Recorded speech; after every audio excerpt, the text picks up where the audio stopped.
I mean, if there was going to be a change with China in regards to Russia, it would be probably now, because we all know that China experienced unprecedented growth, and but now it arrives at a point where China is the second biggest economy in the world. Yeah. It's a massive powerhouse, and in your talk the other day, you were talking about that China needs to rethink their growth model.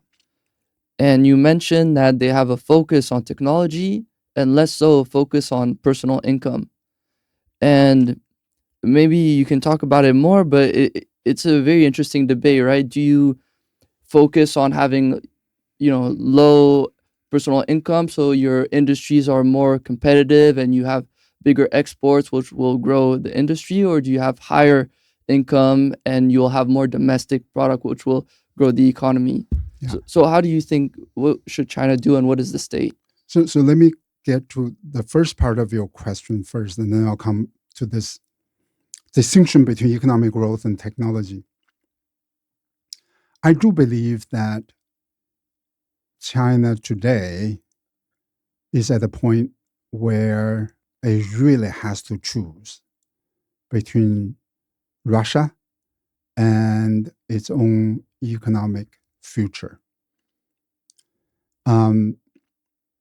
As you pointed out, Chinese economy is slowing down.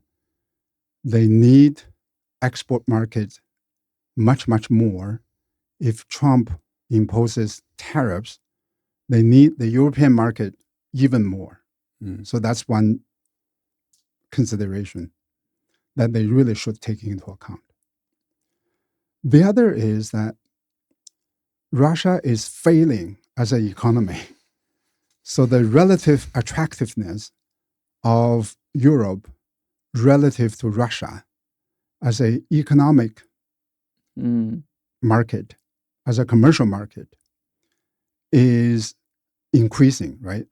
Europe becomes more attractive. America becomes more attractive at the time when Russian economy is experiencing difficulties. I believe that European market and American market have always been far more attractive than the Russian market. But if the Russian market, even though the level is low, but if it is growing at a higher rate, you can justify going to Russia. Having said that, I also believe that you actually don't need to support Russia's policy on Ukraine in order to benefit from Russian economy, right? So China in many ways could have played a neutral and constructive role in mediating between Ukraine and Russia. That was my hope 2 years ago when the war just happened. I actually wrote an article in Project Syndicate making that argument, right? But clearly it didn't happen.